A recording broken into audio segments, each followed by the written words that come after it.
links in the brain. And all of a sudden, the person starts to feel more like themselves. There's an integration. So we started noticing these elegant states where there was global coherence. In other words, we were measuring many compartments of the brain simultaneously. And when waves are working in order, when they're working in coherence, then the whole entire brain is working like a symphony. And you start feeling whole, and you start feeling clear, and you can think, you're coherent, you can have a vision or an intention of the future.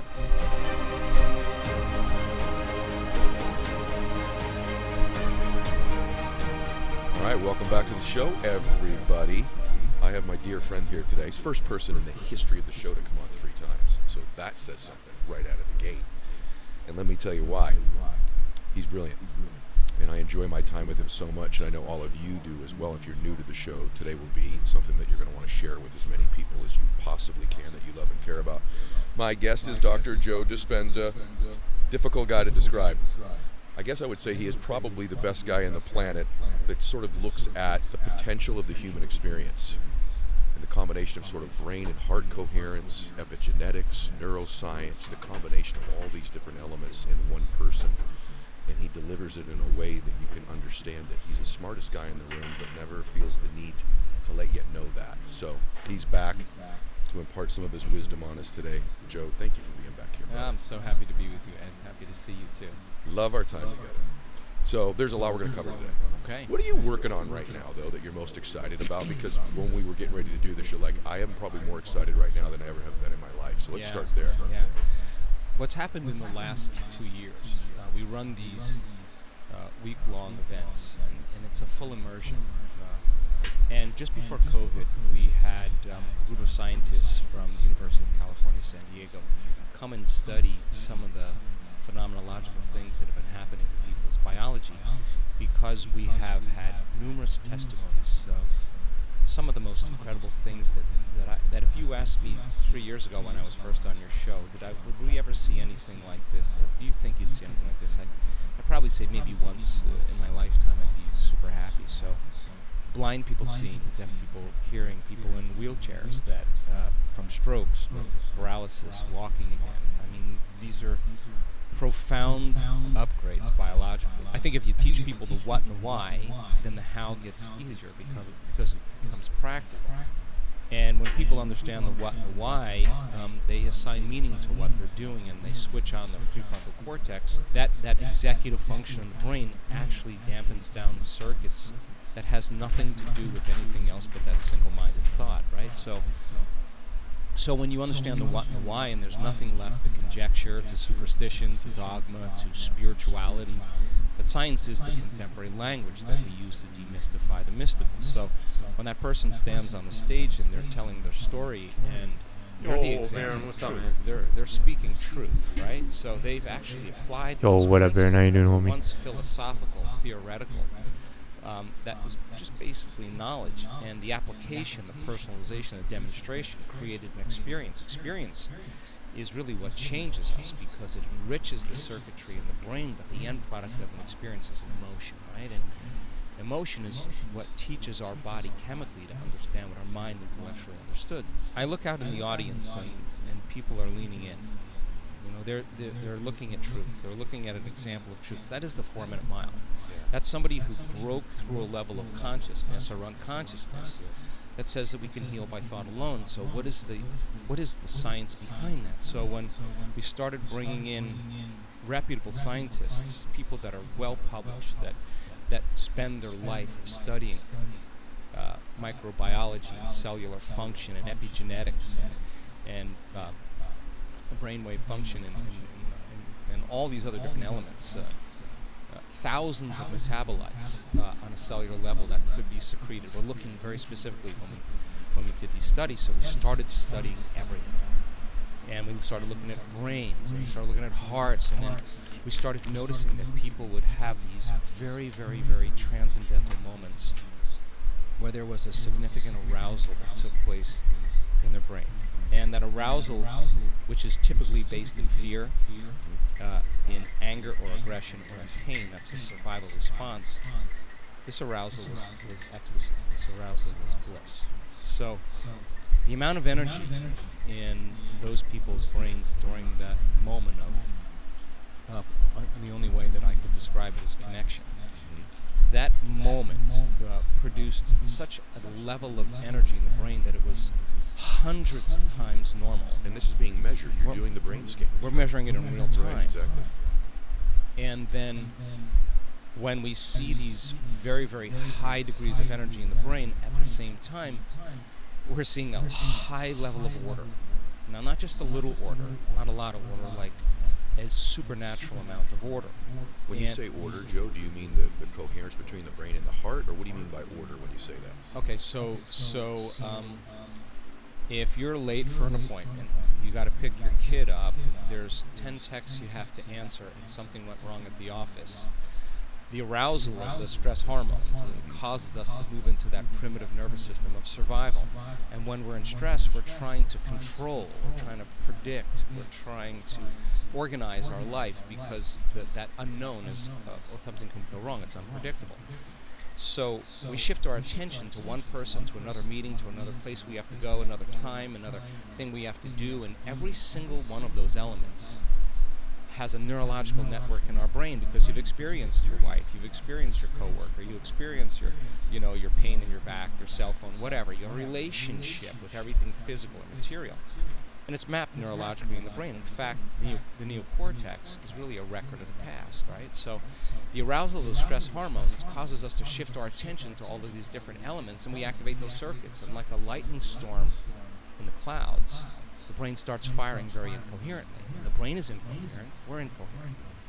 When the brain isn't working right, we're not working right. At the same exact time, you're sitting in traffic.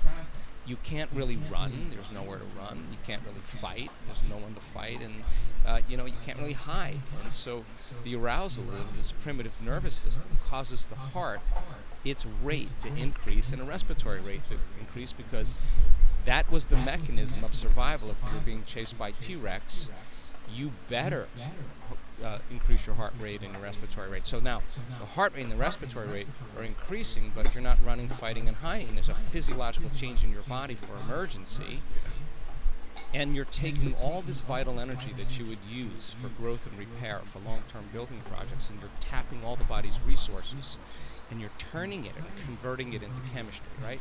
So now the heart is racing, but you're not using that energy, so it's pumping against a closed system. And it causes the heart to start firing very incoherently.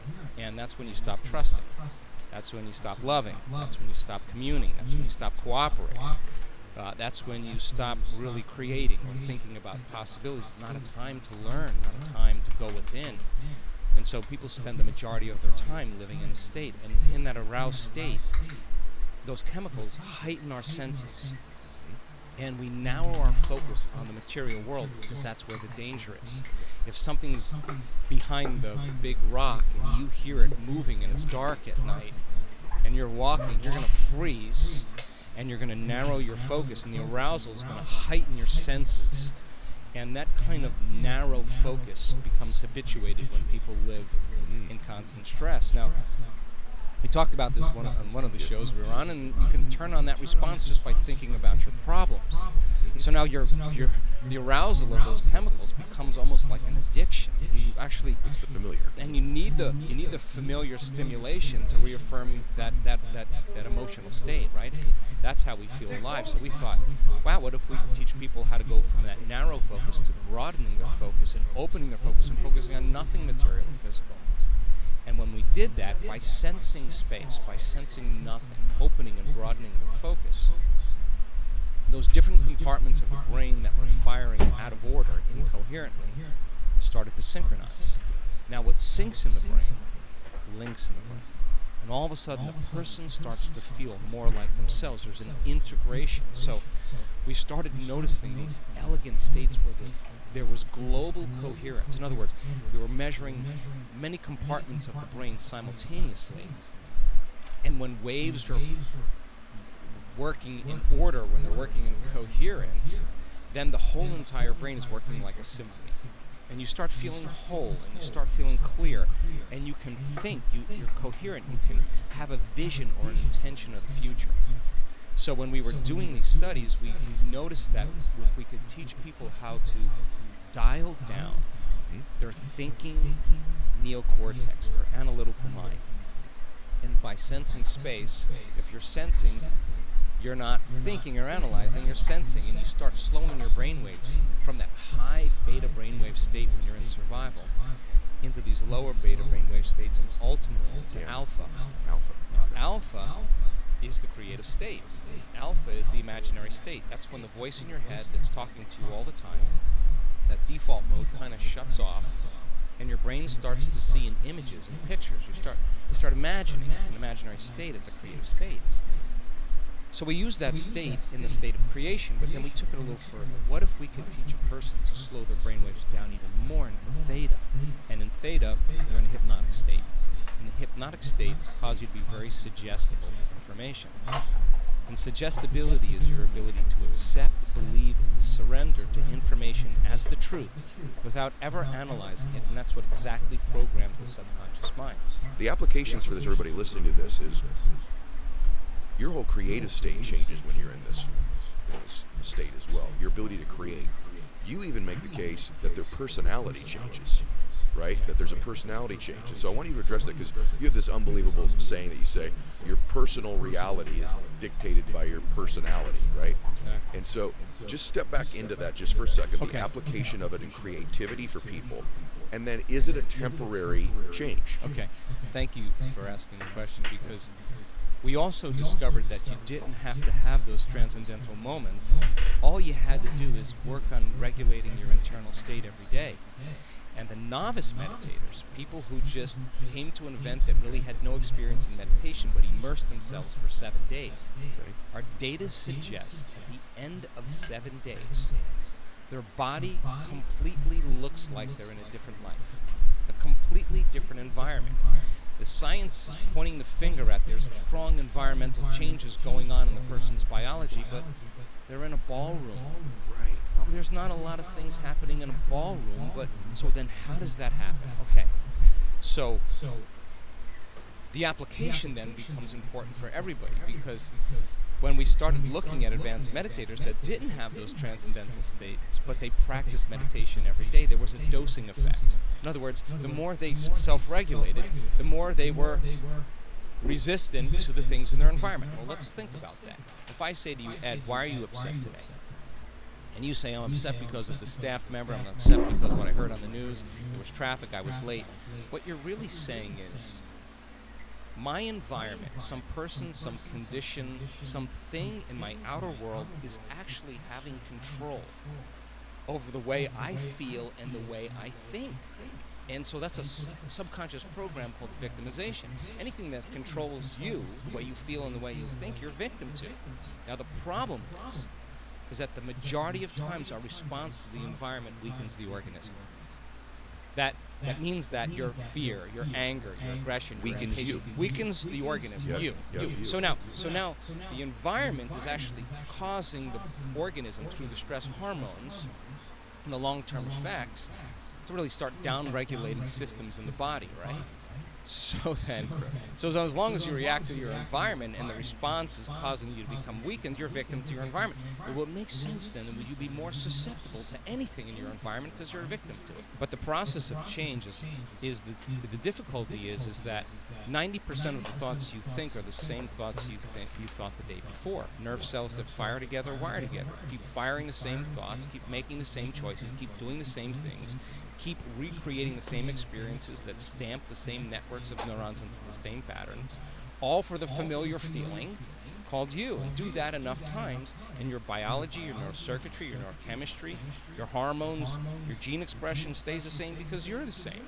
Okay, so then instead of sitting down and trying to meditate for 10 minutes and say, then believe in the thought I can't meditate, or I don't have enough time, or I'm a really important person, or I got too many emails to answer, or it's garbage day, or it's my mother's fault, it's my ex's fault, I want to complain, I want to blame, I want to make excuses, I want to lay down, my bladder's full, I like this, what am I doing wrong?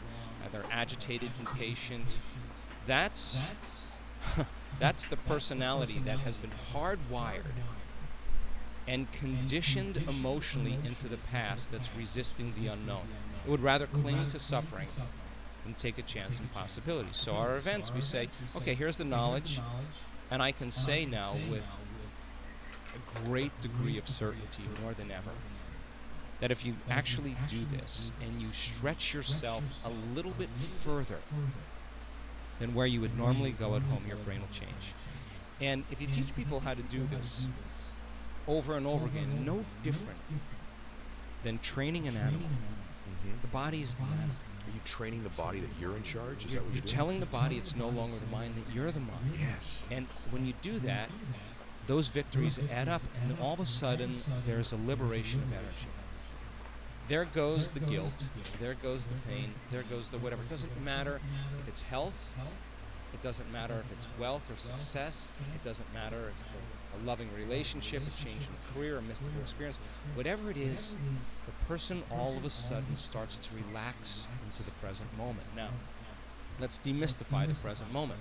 People wake up in the morning and they think about their problems, and those problems are memories that are etched in their brain that are connected to certain people and objects at certain times and places. The moment they wake up in the morning and they start thinking of their problems, they're thinking in the past. Okay, now every one of those problems has an emotion associated with it. So when they feel unhappy, when they feel bitter, when they feel fearful, now their body's in the past. Thoughts are the language of the brain, feelings are the language of the body. Thought and a feeling, image and emotion, stimulus and response. You're conditioning the body to be the mind of that emotion subconsciously. Now, the body is believing it's living in the same past experience 24 hours a day, 7 days a week, 365 days a year. Why? Because the body's so objective, it doesn't know the difference between the real life experience that's creating that emotion and the emotion that person is creating by thought alone. The body doesn't know the difference. And so the environment signals the gene, that's epigenetics. The end product from an experience in the environment is an emotion.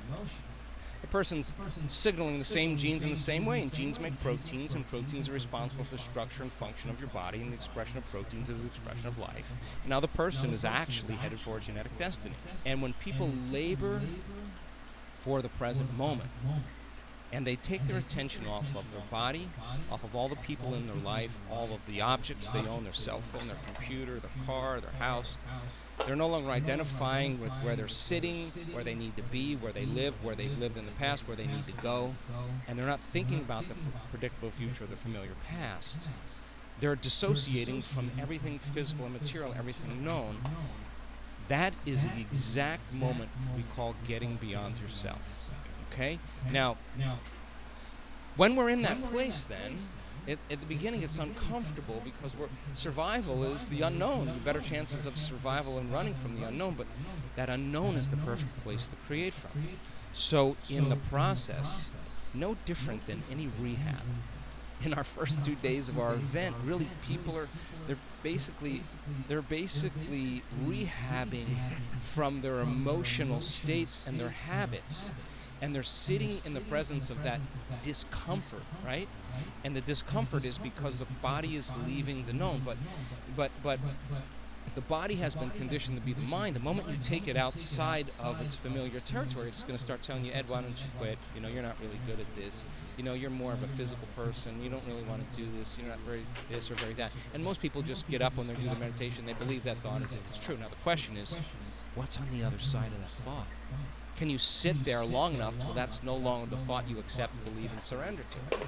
Well then, wow. The next question, what's on the other side of that familiar emotion? Can I sit and work with my body and settle it down? Stay. You stay. I'm going to feed you. You're not going to die from this. Your bladder's not going to explode. You're not going to go crazy. And you work with catching those thoughts. It's called metacognition.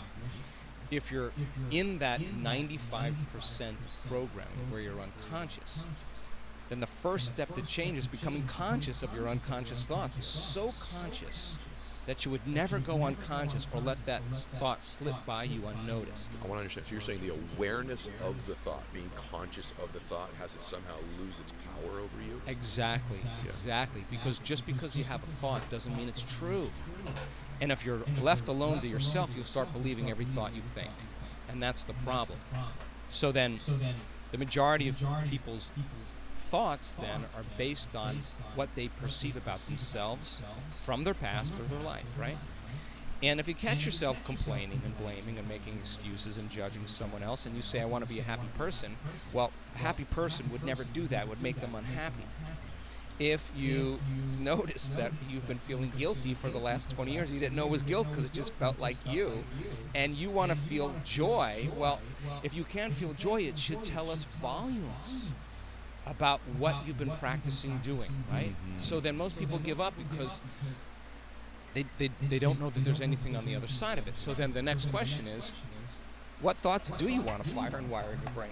Well, and with attention and with intention, if you keep practicing firing, wiring those thoughts, you start installing hardware. Do it enough times and it becomes like a software program, and now that's the new voice you program in your head that said, I can do this. I believe in myself. And you've created, to an extent, a new personality which can create a new personal reality. Now here we go. So then the next question is, how am I going to behave with my kids today? How am I going to be with my wife? How am I going to be with my partner? How am I going to be at work? How am I going to be on my Zoom calls? How am I going to be by myself? How am I going to, what does greatness look like? What would love do today? Now, it turns out that if you close your eyes and you start imagining doing that, if you rehearse how you're going to be in those certain situations, the evidence, without a doubt, shows that your brain will start to look like, through the mental rehearsal of the act, that you've already done it. Now you've installed the hardware. Keep doing it. Becomes a software program, and you'll start acting like a happy person. No magic there. If you don't have the circuits, you can't do it. So the rehearsal then is actually changing the brain just by thinking differently. The brain looks like the experience has already happened. Now you have hardware to use. Do it enough times, you get good at it. It becomes more automatic. Now here's the hard part. Can I teach my body emotionally what my future will feel like before it happens? Now this is really important because there's a pandemic going on in the world that has nothing to do with the virus. It has everything to do with people's attention spans and learning. People need a rush of dopamine in order to catch their attention, or a rush of adrenaline to learn. And so that they're dependent on their outer environment to regulate their emotional state. Now this is different now. Now I'm going to say to you, get in that beautiful heart of yours, and I want you to feel gratitude for the event before it occurs. Well, I can't feel it because it hasn't happened yet. Yeah, that's the conditioning. That's the hypnosis. So then when you teach people how to create heart coherence and self-regulate, then it makes sense then with a coherent brain they can hold the image of their future. They can actually then rehearse who they're going to be. They can bring up the emotions of their future. Now here's the cool part. Awesome. If they can feel their gratitude before their healing begins. If they feel their abundance or their worthiness before they have their wealth, it will start generating abundance. If they start being in love with themselves and being in love with life, they'll create an equal. That's the law. If they're in awe of life or in awe of the moment, they're going to have a mystical experience. If they're empowered, they're going to start stepping towards their success. So then when we wait for the outer world to change our internal state, that's a conditioning process, because some people will live in lack and separation their entire life because they're not creating anything. When this happens, then I'll feel happy. That's the illusion of three-dimensional reality.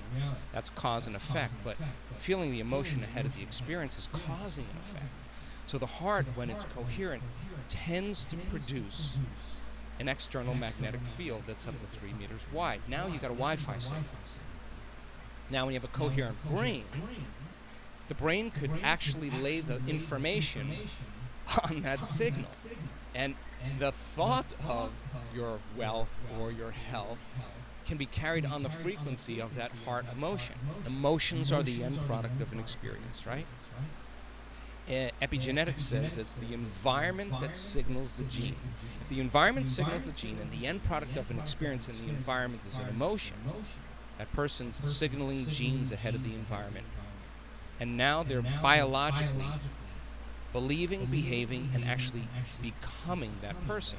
So if the person sustains that state, and we look at novice meditators that come for a week, and 90% of them, and the metabolites, not just a few, the majority of the metabolites in novice meditators suggest that their body's in a different life. So you're transcending your environment. People ask me all the time, why does Joe always go back to the health part of the benefit of this? I'm going to stay in there. It just dawned on me. Because you're a scientist. So the external stuff of attracting the relationship you want, or the money you want, or the emotion that you want, is a difficult thing to measure, isn't it? It's a difficult thing to measure. But when it becomes of one's health or well-being, it's measurable. Right. So, for example, you say that, and this is how powerful this is. Think about the power of this. Joe's able to tell you that he can actually measure the emotion, the repeated emotion of fear and its impact on the immune system, compared to the repeated emotion of gratitude or bliss and its impact on the immune system. So it's actually a measurable, tangible thing. So Yes. address that, stay on there. And then the other thing, we keep using this term heart coherence. I know there's a part of my audience going, okay, what is that? My understanding of heart coherence essentially, physically, means that your breathing and heart are actually in unison at one point, and that you sustain that over a duration of time. Elaborate on that, and go for it. Coherence is rhythm. It's a cadence. And when you're in fear or you're in survival and your heart rate increases and your respiratory rate increases, your brain waves go up into this aroused state, right? And people spend 70% of their life anticipating the worst case scenario that's going to happen in their life and prepare for the worst. Chronic stress does what? Causes us to hold our breath. All right, so we found, in our research, working with the Heart Math Institute and also some of the stuff we've been doing, that if you slow your breathing down, you slow your brain waves down. And if you teach your body to move out of survival, there's only one other thing it wants to do. It wants to create, right? So now just imagine a big drum. And now you're so contracted that you can't hit that drum. And as you learn, teach a person how to convert from that fight or flight nervous system to the nervous system of relaxation, the heart actually starts to bloom. And when you place your attention on your heart, we have the data. I can say this emphatically. And when that heart starts to beat in rhythm, it starts to inform the brain that it's time to create. Like taking a big sheet and going like this. Wave of energy goes right to the brain. The brain goes right into alpha and says, it's safe now to create. Examine other possibilities. You're out of survival, right? So then, as you hit that drum repeatedly, there's a wave of sound that's produced, and the more coherent it is, the more it can carry information, right? Or if you drop a pebble in the water, and you drop another pebble in the water, and drop another pebble in the water, when your heart is coherent, there's a magnetic field, right? Do you think, Joe, that, like, I'm just curious, I'm thinking about all the applications of stuff. You know how I'm always the application dude, right? I'm thinking of a guy like, I'm thinking about just a person, like I've watched, that could embody this in some ways. Do you assume someone like a Tiger Woods or a Brady? I'm thinking like, okay, now I'm an athlete thinking about this. Most athletes, What up, Dick? people go How you into doing, a man? boardroom to make a presentation, for example, or to ask somebody out for a date. The more Also, stressful you perceive the environment, Getting an injection on your own free will and accord has a you can take two huge golfers, both effect hit a golf ball the exact same way. on one, As the the environment health changes, situation that led to that perception of decision, the and environment two, becomes more stressful. the Just placebo right, effect that you nodding want to yes for actually people get that better are and whatever. audio. Not really truly a A guy like placebo a effect, Tiger but you know what Woods, I when mean. it's the putt to win the Masters Can't and there's 50 forcefully million people watching inject and people. it's for legacy, everything's slowing down for him. What's His up, heart Dick? How rate you is doing, probably man? more Legend, regulated. man. He's got more heart coherence at that time, so he's in a creative state. Your Goose, Whereas the other I person, saw the their rate is VOD. increasing, Goose they're complete incoherence, said and they can't create. he saw And or he heard you went on a incoherence marathon causes run you or to something. overanalyze. And Maybe you saw your discovered VOD, this, dude. that if you Legend, Dick. analyze anything, your life, yourself, within some disturbing emotion, you're going to make your brain worse 100% of the time.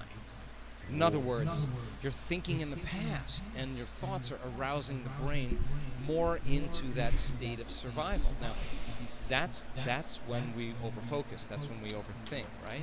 So you have the ability to do whatever you've always done the other way. If you Yeah, condition Dick, you yourself were in a one of the state first anxiety ones or to come in here chaos and or fear repeatedly, create saying a personality that creates those May elements of in your life, then you 2021, reinforce it with your experience. You can then do the same thing the other talking way. That's about my point. That's my these point. injections So when they haven't been So then the past person's having a clinical trials and spontaneous stuff. love attack. They've done it enough times. Their body's going, hey, it's been about 2 hours without a little love. Well, let me just automatically do that. And so now, when you feel these elevated emotions, I mean, it it's activates the person processor dependent, that right? works in the brain. It's up to Survival what people want to do with their creates lives. protective networks. Like, I don't don't trust you. I'm separate. You're different. I'm going to do my own thing. I'm selfish right now. It's all about me. Let's compete. Let's fight. Let's manipulate. Let's force it. Let's control it. Let's do matter trying to change matter. That's kind of the program, right? It is. So then the opposing part of this is that when people start to connect and they start to have these elevated states, then something really unusual happens. The reality seems to conform in ways that are equal to who they're being. So now the heart is saying to the brain, it's time to create, and now your energy has changed, and nothing changes until we change our energy. And when you change your energy, you change your life, right? And so then the idea then is to be able to maintain that modified state of mind and body your entire day. And as I said, get so good at doing it with your eyes closed that you can do with your eyes open. Now, if you can sustain that state for an extended period of time, I don't care what you want, and people have created all kinds of things. I use health as the example because it's really relatable. Now all of a sudden it's like you're no longer having to go and get it and do something like matter to matter to go get it. And until you arrive at that experience, you're in lack or separation until the experience happens. It's a feeling like, oh my God. Well, this is kind of like the opposite. This is like you're not going anywhere. Everything's coming to you. So the thought tends to have an electrical charge in the quantum field. It tends to be the directive. It sends the signal out. And the heart tends to have a magnetic field. It tends to draw the experience to us. So then, if you teach people how to create from the field instead of from matter, they will shorten the distance between the thought of what they want and the experience of having it, between the cause and the effect. Now, think about three-dimensional reality. Many people can develop the skills to become successful. They can make the right choices, they can study real hard, they can practice, they can get trained, but they're going to follow certain rules of Newtonian physics. It's just going to take time to get what you want. It's just going to take time and hard work. There's nothing wrong with that. You do that for a while, and sooner or later you're going to say, is there another way? Now this is where it gets exciting. Okay. If it's not matter that's emitting the field, it's the field that's creating matter. If I can change the information in the field, I can change the expression in three-dimensional reality. So if you can teach a person to become nobody, no one, no thing, nowhere, in no time, to become pure consciousness, and disconnect and dissociate from everything physical and known in their three-dimensional reality, you have data to say that people can do this. Now, all of a sudden, if they become aware that they can actually connect to that field with their awareness, and they're not at my lead any longer, they're a consciousness, they're awareness in infinite vacuum, in emptiness, in space. It would be like the illusion is the virtual reality headset. You're taking the headset off. You can't get the upgrade from inside of it. If you could have a coherent heart and a coherent brain and create from the field instead of from matter, every thought in the quantum field produces a frequency. If you can feel the frequency of that thought and you experience it, you're shortening the distance between the thought of what you want and the experience of it. And you're creating coherent patterns of energy in the field that actually change the hologram in three-dimensional reality. So for me personally, I've done a lot of the matter stuff, got really good at it, and then I just said there's got to be another way. So demystify the process. I don't care what you want. I don't care if it's a trip somewhere or a new life or a new car or whatever. People who do this, what do you think they feel when they see that first synchronicity? You think they're going to be like, oh, I don't want to meditate tomorrow, I'm going to do this. Are you kidding? The synchronicity happens and the energy, the surprise wakes the person up and they go, whatever I'm doing inside of me is producing some effect outside of me. I better pay attention to what I'm doing and keep doing it. And every human being's had some glimpse of this at least some point in their life. The point is that this can be happening on a regular basis for you. The real irony of all of this is this idea of changing from matter to matter and then moving into a higher space where it's energy to matter. The truth is that when you get there, and going a little bit deeper, is that the very thing that you think you want to create in matter You don't really need to create it. No, because listen, when you start connecting to those greater frequencies, you're moving closer to source. And what is source? Pure love. What is it? Oneness, wholeness, whatever you want to call that. It's right there the whole time. It's ineffable. It's like it's the most familiar, unfamiliar feeling you'll ever have. And we came from that place, you know. We came from there. And so you're in an experiment called three-dimensional reality, consciousness, in the never-ending process of self-discovery, right? And so now the person who has the synchronicity, who has the coincidence, this is what I love about our community more than anything else. They do the work. They're not philosophers. They're not theologians. They're not academic. They are out of the bleachers and they're on the playing field. Every day they're creating. And the person who heals from their disease, they're not saying, why am I not healed? They're saying, what is it about me that I still have to change that will create the healing? This is a different experiment. And so now we had a guy that came in a wheelchair at an event we did recently. He came in that throne.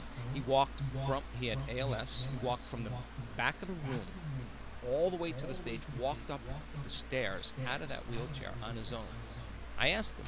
He said, I just have to work on staying in this emotional state, because the longer I stay there, the more I'm noticing my body's responding. He's not saying, why am I not healed?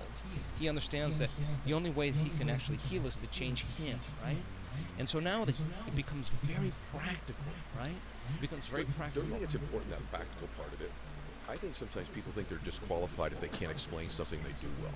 Let me tell you one of the interesting things on the show.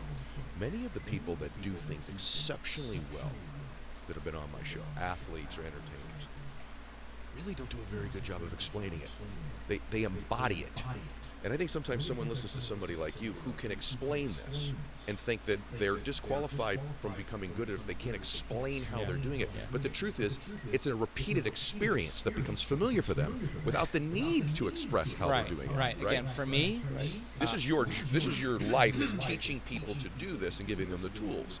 But for the vast majority of people, it's creating the experience. Look, everybody has done this at least once in their life. Exactly. What did they do? They sat down and they said, what would it be like to be happy? What would it be like to be healthy? What would it be like to have a new life? What would it be like to be in love? And they asked the question, instead of getting on their cell phone and texting somewhere, posting, they actually sat there and they actually said, let me answer the question. Let me get uncomfortable here. And what is it that I truly want? What would I have to change about myself to be healthy, to be happy, to be successful? What are my bad habits? They get busy writing down all the choices they want to make, all the things they want to do. You start writing down all their goals, all their experiences, and every goal, experience they write down in their future, there's an emotion. They get inspired, they get optimistic, they get grateful, they get energized, and those emotions fuel more thoughts. And now they're actually changing their biology, and then they do something really, really, really, really important. They start looking at the thoughts that they no longer want to think. They write them down. I can't, it's too hard, I'll start tomorrow, it doesn't feel good. They start looking at the choices they're going to have to stop making. And when they understand when they stop making those choices, it's going to be uncomfortable. That's the hardest part about change. They start thinking about the things they have to stop doing. I got to get off the couch. I got to stop watching this. I got to stop overeating, whatever it is. And then we've all done this. And there comes a moment where you start noticing that, like, you start saying, hey, I believe this is actually going to happen, right? And that's when you take the foot off the gas pedal and you start really realizing, wow, I was the resource of actually making this happen. I changed in the process. So the exciting part about it, you talk to people who created wealth, you talk to people who created relationships, or you talk to people who have created health.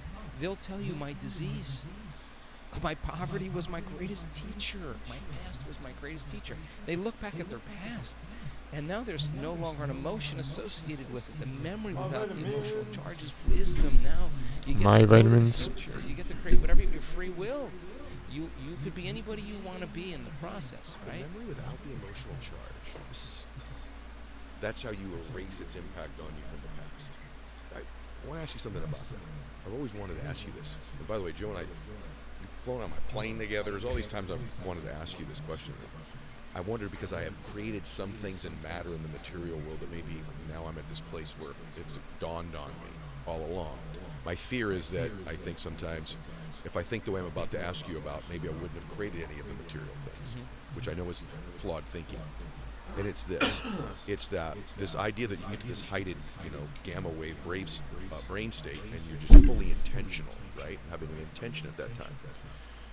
We have a culture that's been taught for years and years and years to get really clear intention about the physical matter things we want. I want $1 million in the bank. I want a private jet. I want to weigh 150 pounds. But the truth is, we really don't want those things. We want the emotion we think those things will give us. Wouldn't it be smarter for people to get, and very few people ever do, to get clear about the emotions they wish to experience on a regular basis and not the physical matter things? Well, that's exactly the point. That's exactly the point. And look, people can create all kinds of wealth, and they can create all kinds of abundance. They can have the cars, the homes, and everything. But if they can't be present to enjoy them, I've sat with billionaires, and they've looked me in the eye and said, "We're all miserable. We're all miserable." And so then, at what point do you have to wait to change? Does it have to be that lowest point, or can you learn and change in a state of joy and inspiration instead of pain and suffering? And that becomes the art, right? So then, to change then is to be greater than the habituations, the drives, and the emotions that have been conditioned in the body. To change is to be greater than the conditions in our environment, that every person, every object, everything in our life has a neurological network associated with them. They're knowns because we've experienced them. We have an emotion associated with them. So if you're not being defined by a vision of the future, you're left with the memories of the past, and you see your ex, and you're going to see your ex through the memory of your past neurologically, and it's going to elicit an emotional response. And you're thinking and feeling equal to your environment, your life's not going to change. So then the next question is, how could I overcome that condition that with my ex? Can I actually forgive? Could I actually open my heart? Can I actually... The reason we do this is because the stronger the emotion we feel towards someone or something in our life, the more we pay attention to them. And where we place our attention is where we place our energy. And so then we're giving our power away to that person or circumstance. That's a vital life force you could use to change. The person who's sitting in the meditation and they want to quit, they're thinking they're doing their meditation wrong. I want to tell you, you're doing it right. That's the defining moment, right? And you lower the volume to that emotion, I guarantee you'll take your attention off that person. And sooner or later, when the body finally settles down and you get beyond it, you're going to take your power back. And that's building your own electromagnetic field. Now you have energy to heal. Now you have energy to create. We measured this. Now you have energy for creation, right? So you see this incredible dance that goes on now because we built the technology between the heart and the brain. So then when the brain and the heart are coherent, my goodness, there's a feeling, well, you can call it the zone or whatever you want to call it, where just you feel like you have enough time to get things done, and no person, no circumstance is going to break you from your state, right? That zone or whatever you want to call that is actually teachable. So do you have to reach gamma to do that? No. We're just knowing that people that hit gamma, they had an instantaneous biological upgrade. There's the eczema, 37 years of eczema, the next day it's gone. Back to your original question. We have great evidence in testing. Yeah, man. And we have buddy. evidence. At the meet, I was watching the VOD with Joris is in fucking Canada, Montreal. That's dope. What's it called? And he said, "Hey, Dickuscan," he said, "I heard you had a great marathon, a great marathon." You examine that person. You can check the VOD. It's an hour long VOD on Ace's channel. Anyways, that's what he said. Because I wrote a little blurb in my Bunker 17. I said Dick probably missed my run because he's probably recovering from his 26-mile marathon that he streamed all day yesterday. So the person who's on the stage telling that story, and it may have taken them 18 months, but they never missed a day. Why is that essential? Because there were days when they felt so bad in their body, so sick that they didn't feel like doing their meditation. You know where I go swimming? That's where I found that feather. They had so much down because their condition was actually worsening, and they could have succumbed to their doubt, but they did their meditation anyway. There were days that they were in such incredible fear because the doctor told him it was 3 months and it would be over. Alright, I mean, I might as well get started They sometimes. had every reason to not do their meditation. They did it anyway. They could have said, I don't have enough time, I have kids, I got schedules. They found time to do it, and it was the overcoming that was the becoming process. And when they became that person, what is the side effect of your own personal transformation? For example, most people, when they have a physical health condition, the moment they notice there's a change, like in pain, in something, in their sleep, whatever it is, there's some change, they make the connection right away, and that's when it's the dog on the bone. Now they're doing it twice a day, not because they have to, because that's their medicine. And I have sat with the scientists that have come to our events. I asked them to participate in a week-long event, and the one guy who's looking at the virus outside the cell, I said to him, how is this going to change? How is this going to change the way you do research? He said, this is my medicine. I've seen what it does. And people say, oh, are you saying meditation actually can cause your body to be resistant to viruses? I said, no. I'm not saying that. The data's saying that. I'm not. This is not what I'm saying. The data is actually saying that. So, what a great time in history to be alive, because you could be young. We have people that are 8 years old, 9 years old. We have usually about between 70 and 100 kids that come to our event that are under the age of 25 and under. We have kids that are 7, 8, 9 years old that participate all the way. I got down on my knees with one of these kids, and we were doing a specific meditation, and I leaned over and I said to him, "How was that?" He said, "That felt really good." And why do I want that to be a normal feeling for him? Because I want to know who he's going to be. Yeah, we're changing his gene expression at that age, right? And so it's an amazing time. This is a time in history where it's not enough to know. This is a time in history to know how. So my interest, to answer your question, is to demystify the process. No different than learning how to hit a golf ball. Everybody that has a skill that can do anything really well has done the exact same thing that I'm talking about. There's nothing different about it. Yeah, but you're demystifying by giving us the recipe and the formula, using science to validate it, really for the first time. That's really the difference. Yeah, and but really, don't believe me. Don't believe me. Go out and experiment with it. Go out and experiment. Say, if I change my energy, will my life change? Would that be your first recommendation?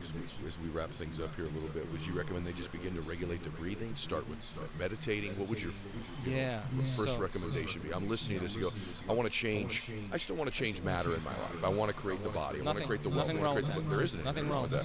I want to experience the emotions in my life that I've touched on them before, but I want to have them on a regular basis. I know they're right here within me at any time. What would your basic recommendation be to begin? Yeah, I think the first thing is to learn. Every time you learn, you make new connections in your brain, and learning is making those connections. And I was joking with my staff this week. I said, nobody reads anymore. Nobody reads. Nobody reads anything. Learn information. Why? Because we found out that in our events, if you can be present and not look at your cell phone or not talk about your past, but be present with the content, and I can combine quantum physics with neuroscience, with neuroendocrinology, with psychoneuroimmunology, mind-body connection, epigenetics, electromagnetism, you can really get it. Like, you can give me the nod, and then I say, okay, I'm looking at an audience of 1,500, 1,600 people. Okay, well, turn to the person next to you and teach it back to them. You can't explain that. It's not wired in your brain, and you'll doubt that it's possible, and you'll do something different. Okay, if you can explain it, then you're causing your brain to fire in new sequences and new patterns and new combinations. Whenever you make your brain work differently, you're changing your mind. Why? Because mind is the brain in action, so you keep reminding yourself. It's easier to forget this than remember it. It takes practice. You can't get it in one bite. It's a learning process, right? So now you're installing the neurological hardware in your brain in preparation for the experience. So knowledge is the precursor to the experience, right? Without the knowledge and the information, it's conjecturous, right? So the more you understand the what in the terms of what you're doing and the why you're doing it, the application, the practical aspect, the how becomes exciting, like, oh, I'm going to get it. As an example, you can take someone and throw them in an ice bath. We have no knowledge of ice, but what that can do, and then because they have no knowledge, the ice bath is actually going to cost them harm. Right? You take that person, you can teach them a few things, and put them in an ice bath, and actually be instrumental. Will actually gain value from it. Well, the prefrontal cortex, the one that said, now you got to make this valuable. You could take a person, and you can put them in an environment, and they can perceive the environment as a problem, and you can measure their autonomic response, and it'll weaken their autonomic response. You can take that person and have them perceive it as a challenge, and it'll actually strengthen their autonomic response.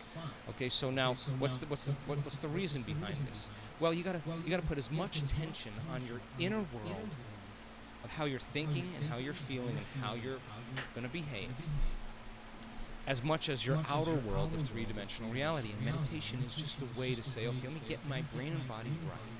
I'm going to present Ed Milet to the world today. I got one lifetime, one Groundhog Day, one day. I just want something different, something unusual, something mystical, some sign from the universe that I created. And I wanted to come in a way that I would never think of. That would be the unknown, because if I could predict it, it's the known. Okay, before I get up and grab my phone and do all my things and get plugged back into my known world, let me just say, okay, who do I no longer want to be? I want to become so conscious that I won't go unconscious again. The fundamental question is, how many times am I going to forget until I stop forgetting and start remembering? That is the moment. There's nothing mystical about this. This is the work. And then you're going to say, okay, who do I want to be when I open my eyes? Okay, let me think about this. How would greatness live? I don't know. Read a book on greatness. Read a book on Nelson Mandela. You want to be wealthy? Read about wealthy people. And you're going to see that they didn't just make their wealth. They lost a ton of money and failed a million times. And that's reality. Okay, well, what were the qualities? They had perseverance. They had determination.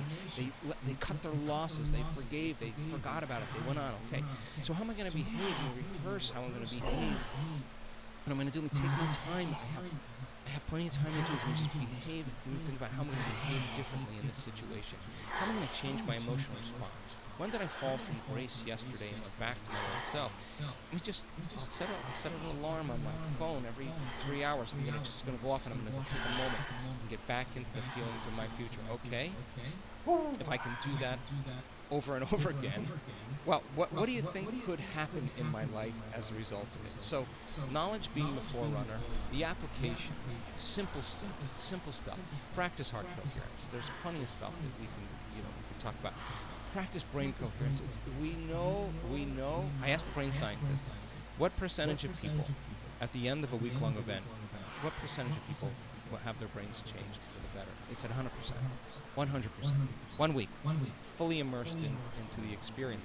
You practice it every day. Now, you can't do it once or twice and say, why isn't my bank account full? You know what I'm going to tell you? You're not that good. That's the only reason why. If you were that good, it would happen. You're not that good. So show up again. And show up again and keep showing up. And I just was talking to a staff member today. The universe only gives us what we think we're worthy of receiving, right? So then people who show up for themselves every day, they start feeling pretty damn worthy. Like they're like, I'm worthy for this. Not like an entitlement way. Like they just like, I feel like it's gonna happen. I'm worthy for it. There's this intuitive knowledge about reciprocity. If I put something in, that I should be getting something out. Right. If I do it repeatedly. Yeah. I have to tell you, for a couple things. One, I love you, and everyone, I told you, this is one of these shows, you already know this, you're going to listen to this a few times, and you're going to want to share this with a bunch of people. You're also going to want to follow Joe. And where should they follow you, by the way? I shouldn't assume that everybody knows, although I think everybody knows, but why don't you tell them? Well, probably Instagram, Facebook. We have the website, drjoedispenza.com. We have tons of resources for people to get started. We have a simple 13 or 12 series little instructional thing called the Formula. It's about brain and heart coherence with 5 meditations. Good starter for people. Okay. That kind of stuff. But it's really about the knowledge and the application. You're so special, brother. You're so special, and you know I love you. And I'm really grateful you did this again today. Every single show's been so different, and because you keep growing and your work keeps growing and the breakthroughs keep happening, I'm really honored that I get to share you with people. I'm really grateful you're in my life. So. Thank you. Thank you. The simple formula is relaxed and awake. Okay. That's what brain and heart coherence is. Relaxed in your heart and awake in your brain, and I think you're that. Thank you, brother. Thank you. Wow. And by the way, everyone, make sure you get my book that's out right now. We're coming out. Pre-order it, The Power of One More. Go to thepowerofonemore.com or go to Amazon or go to there's books and get The Power of One More. Follow Joe. Share this show. That just rhymes. And listen to it again or watch it again. There's too much in here to just do it once. And that's the sign of an unbelievable show that I can just feel people right now going, oh my gosh. And that's what Dr. Joe does. So thank you again, brother. Everybody, God bless you and continue to max out your life.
Teotihuacan, located in the highlands of central Mexico, is one of the world's most impressive archaeological sites. Few cities in the world have been considered worthy of being inhabited by gods who are accustomed to occupying loftier realms than those peopled by mere mortals. Teotihuacan is such a city, and 1,000 years of civilization, which can still be felt today along its wide avenues, projecting out towards the cardinal points of the universe, had to pass before this place could be elevated to the ranks of a mythical city. It's a divine yet human city, patterned with streets and dwelling places, which bore witness to bustling activity. When the Pyramid of the Sun and the Pyramid of the Moon were completed, the locus of construction at Teotihuacan shifted to the southern end of the Street of the Dead, where a complex called the Cuidadela, a sunken large plaza. The Cuidadela is a large enclosure located at the geographic center of the city. It measures about 400 meters on one side, and the interior space is surrounded by 4 large platforms, surmounted by pyramids. The Feathered Serpent Pyramid was the central pyramid of this large complex. Adorned with large sculptural heads, it was one of the most monumental structures in Teotihuacan. Presumed to be warriors, the militaristic connotations have influenced interpretations of the building's exterior. The Temple of the Feathered Serpent may have been the first use of the architectural profile known as talud tablero at Teotihuacan. In talud tablero, a rectangular panel, the tablero, sits atop a sloping panel, the talud. Both surfaces could be decorated, most often with mural painting. This distinctive profile dominates the architecture of the entire site and is taken as a marker of Teotihuacan influence when it appears in other locations throughout Mesoamerica.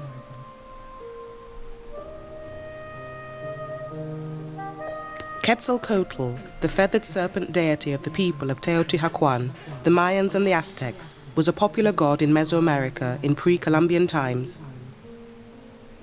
The quetzal bird, with its brilliant colors and long tail feathers, combined with the snake, perhaps a rattlesnake, were the images which defined this god.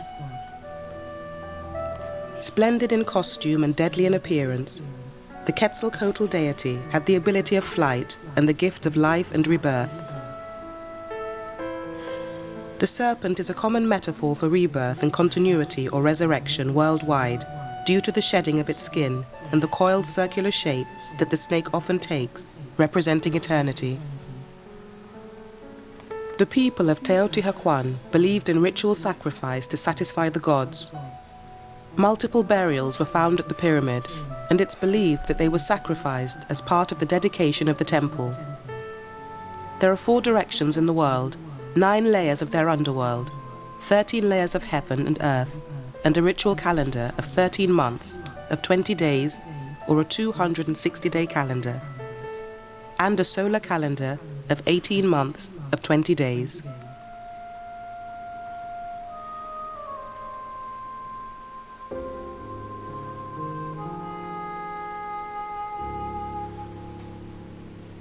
The ceremonial ensemble of Teotihuacan represents a unique artistic achievement, as much by the enormous size of the monuments as by the strictness of a layout based on cosmic harmony. The art of the Teotihuacanos was the most developed among the classic civilizations of Mexico. Here it's expressed in its successive and complementary aspects. The dry and obsessive geometry of the pyramids of the sun and the moon contrasts with the sculpted and painted decor of an exceptional richness of Quetzalcoatl, the plumed serpent. The Avenue of the Dead, or Calzado de los Muertos in Spanish, is one of the most fascinating components of the ruins of Teotihuacan that are worth exploring. The avenue is the main road through the center of the ancient city, and the name came from an observation by the Aztecs that the mounds on either side of the street resemble tombs.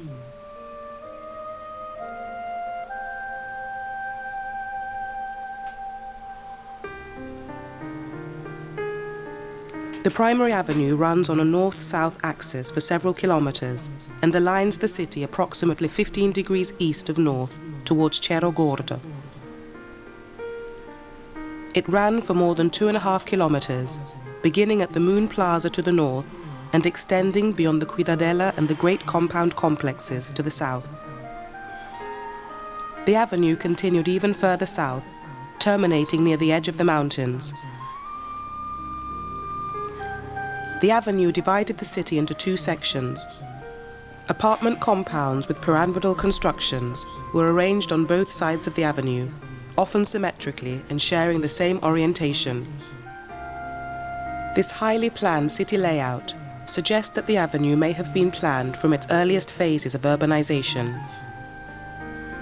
The main sector of the avenue was evidently the section between the Moon Pyramid and the Rio San Juan Channel. Lining the immense Avenue of the Dead, the unique group of sacred monuments and places of worship at Teotihuacan constitutes an outstanding example of a pre-Columbian ceremonial center.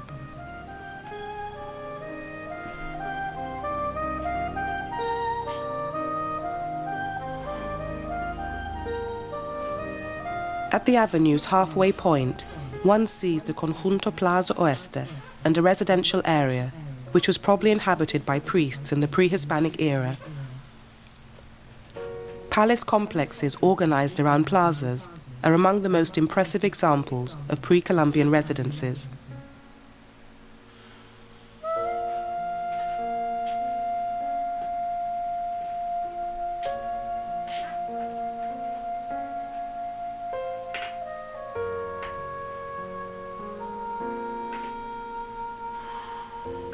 The complex pantheon worshipped by the elite, militaristic culture of Teotihuacan consists of several deities that recur in later cultures. Many of them took animal form or had extensive animal attributes. The so-called Great Goddess of Teotihuacan is associated with the spider and is sometimes called the Teotihuacan Spider Woman.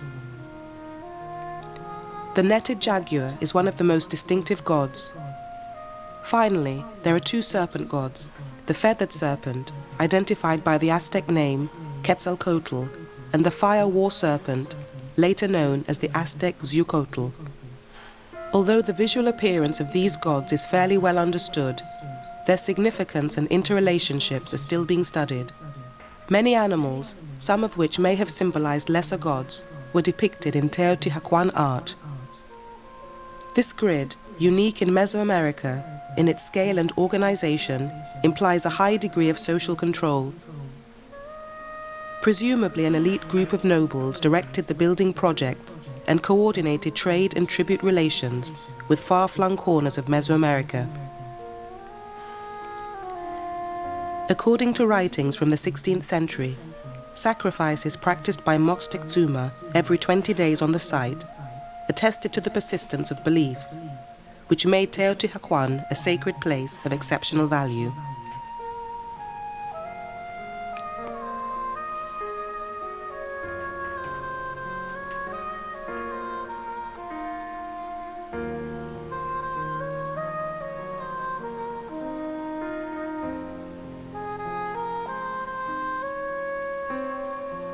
Teotihuacan was the religious center of Mesoamerica. Its skyline was dominated by two enormous pyramids, which the Aztecs called the Pyramid of the Sun and the Pyramid of the Moon, both linked by a broad avenue. In Teotihuacan, a classic aesthetic evolved, emphasizing order and refinement. Austerely elegant, stylized design resulted in the creation of a monumental art of serene simplicity and noble grandeur. At the peak of its development, the city stretched out over 36,000 square kilometers outside the ceremonial center. As originally built, the Sun Pyramid was approximately 215 by 215 meters at the base and about 63 meters high. It was significantly enlarged at least twice in later periods, resulting in a final size of 225 meters along each side. The pyramid was located on the east side of the Avenue of the Dead, in the northern half of the city. In addition to its geographic centrality, the importance of the pyramid is indicated by a cave located under the structure. It's believed by certain scholars that the cave was used for ritual activities, and this is why the pyramid was constructed where it is today. The pyramid was reconstructed as 5-stepped platforms, but it originally consisted of 4-step platforms, a surmounting temple, and the Adosada platform, which was built over what was originally the principal facade of the pyramid. No information about the temple itself is available, since along with the uppermost portion of the pyramid, it's been completely destroyed. The pyramids of the Sun and the Moon, echoing the shape of the mountains surrounding the valley, served as focal points for Teotihuacan's urban layout. Beneath the pyramids are earlier structures. Perhaps even tombs of Teotihuacan rulers are to be found within their stone walls. One of the largest structures ever built in the ancient Americas, its aspect today is the result of reconstruction and consolidation carried out in the early part of the 20th century. Excavations in 1971, directly under the Pyramid of the Sun, revealed a tunnel-like cave, ending in a clover-leaf-shaped set of chambers, apparently the scene of numerous ancient fire and water rituals. The 5-tiered platform was attached to the front of the Moon Pyramid. It's said that the present pyramid has interior structures within it. However, the pyramid still remains one of the least understood major monuments in Teotihuacan. The current excavation under the Pyramid of the Moon may be one of the best opportunities to answer questions about the civilization, as its underlying older primitive loose rock construction may have protected buried secrets, thus making it difficult to dig under and resistant to looters.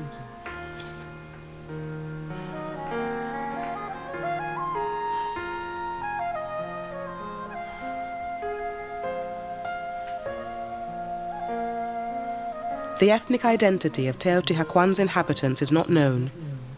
No writing system has been discovered here, even in the intricate iconography of its many painted murals.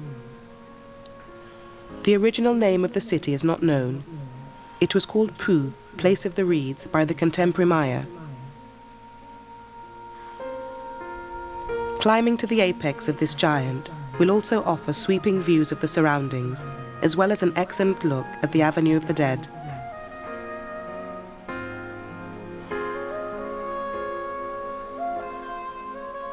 The pyramids at Teotihuacan aren't built of solid stone, but consist of stone and brick rubble covered with layers of cut stone.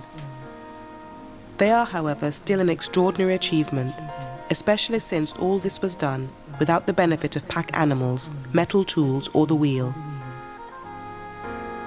The pyramid is actually a series of pyramids built on top of each other.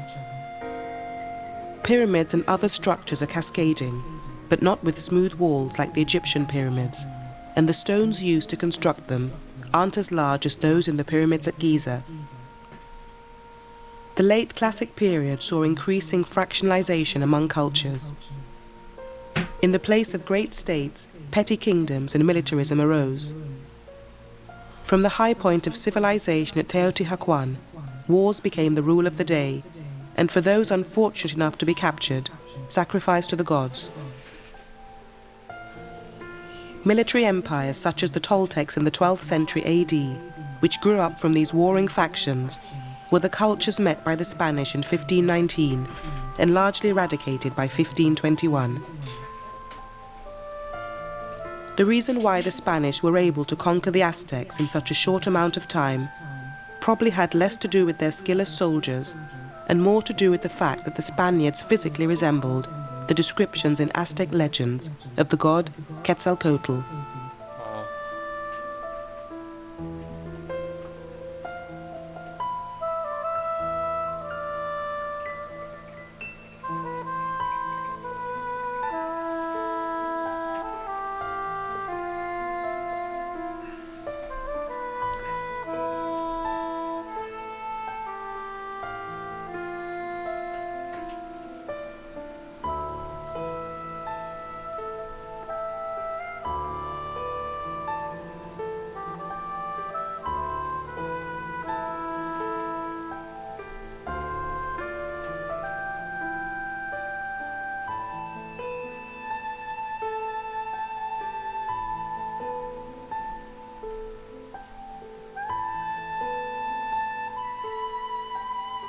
All Teotihuacan architecture was thickly covered with stucco, which was usually painted with murals. The best remaining examples of these frescoes decorate the interior walls of the palaces.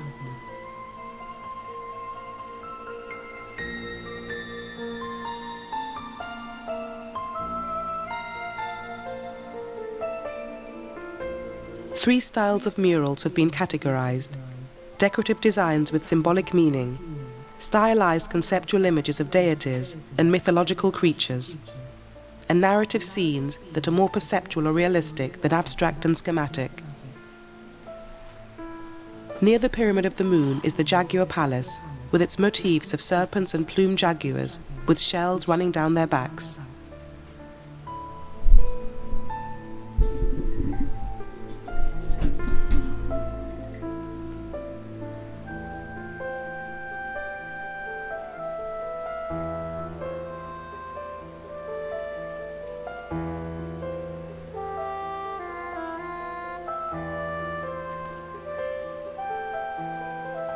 Teotihuacan's murals constitute a primary source for understanding the city's religion and social organization.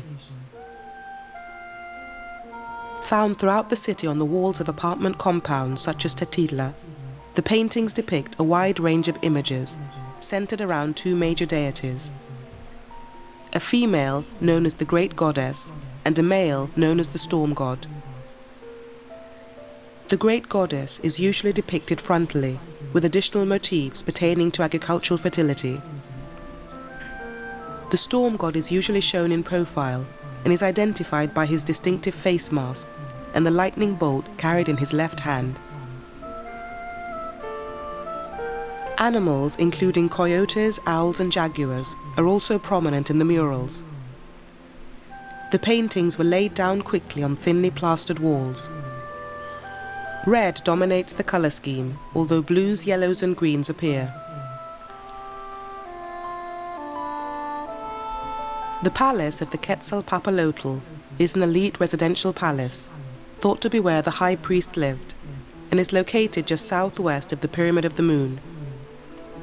Its colourfully frescoed rooms are arranged around a central patio, which is surrounded by a roofed arcade, supported by stone columns bearing bas-relief of Quetzal butterflies and water symbols. The term Palacio de Quetzalpapalotl is a completely misleading name. First of all, it was not a palace in the sense of a place where a ruler and his court lived. A few priests may have stayed there for periods of time, but probably had their primary residences somewhere else. Then there's the name Quetzalpapalotl. It was originally applied because the excavator thought he was uncovering depictions of a strange creature with Quetzal bird and butterfly characteristics.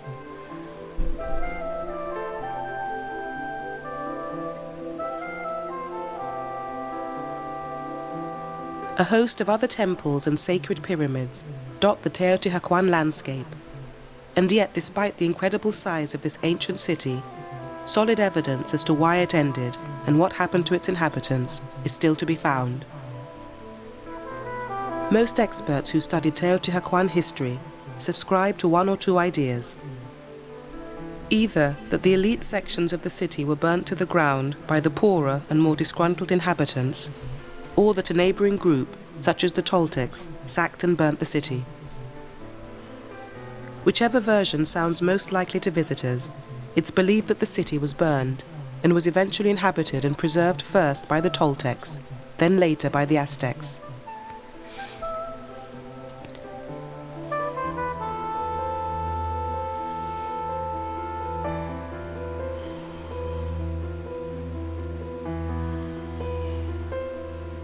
The rooms of the palace are arranged around a central courtyard with impressively carved pillars.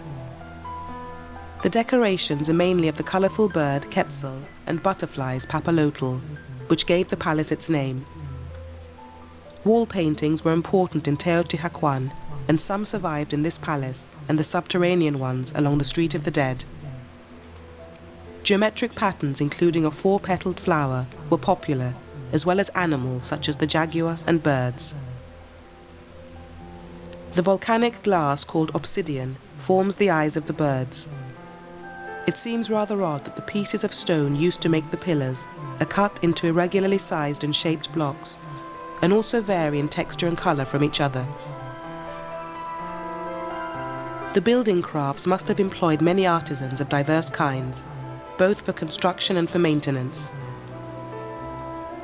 Larger civic ceremonial structures maintain angular accuracy within a fraction of a degree, in contrast to many other parts of Mesoamerica, and this must have required skilled surveyors. Cut stone, sometimes carved, was used for stairways and facades in some of the principal civic ceremonial structures, and in at least one case, the Quetzalpapalotl Palace for pillars. Much more commonly, wall cores were made of uncut or at most roughly shaped stones.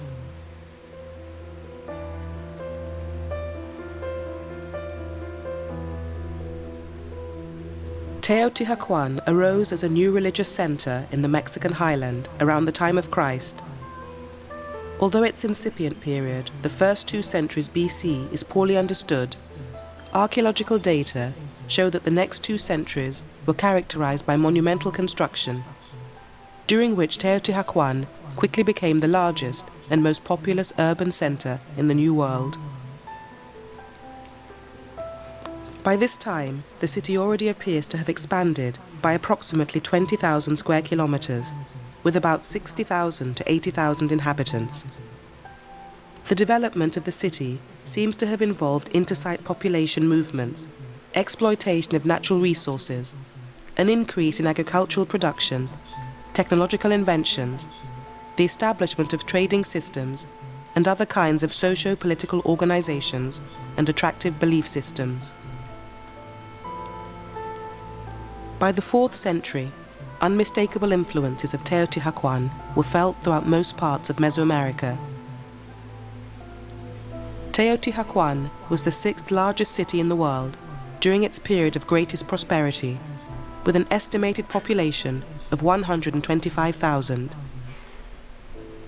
The city seems to have functioned for centuries as a well-developed urban center, until its rather sudden collapse, possibly in the 7th century.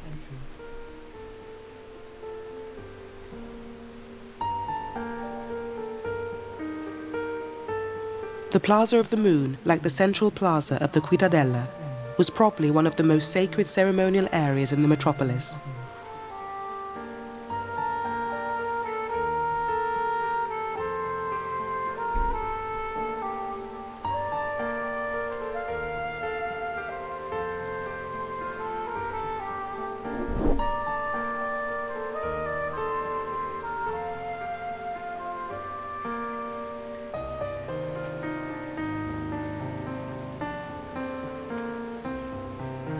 The Pyramid of the Moon forms part of an architectural complex known as the Plaza of the Moon.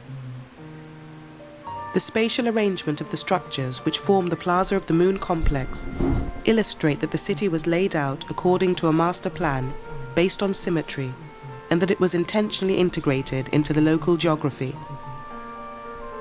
This is most notable as one walks along the center line of the Avenue of the Dead and looks towards the upper part of Cerro Gordo, the mountain that dominates the landscape to the north of the Pyramid of the Moon. The apex of the pyramid coincides exactly with the notch on the upper part of the mountain, which lines up exactly with the avenue.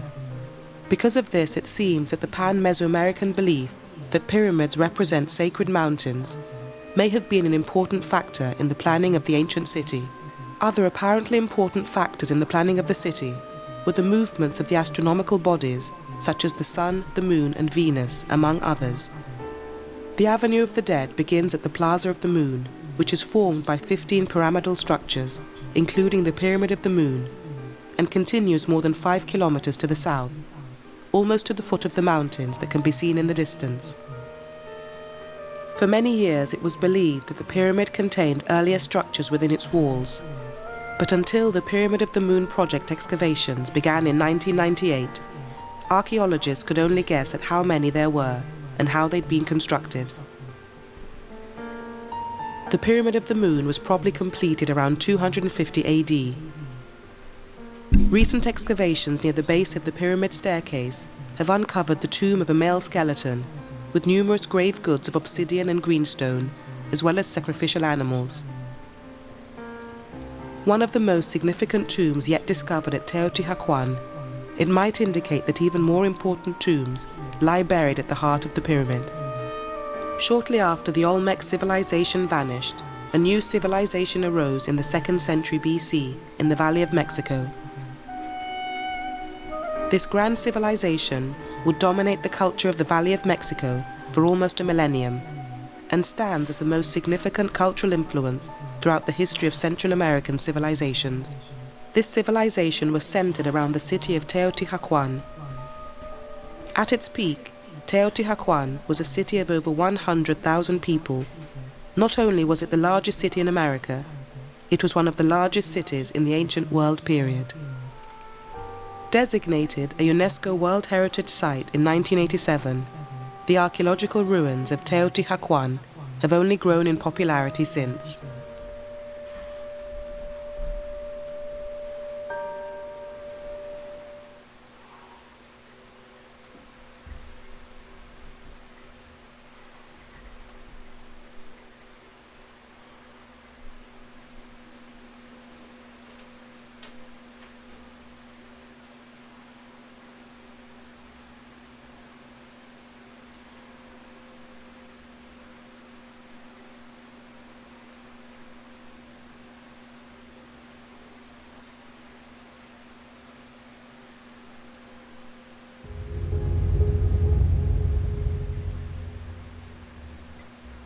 Misunderstood moments in history.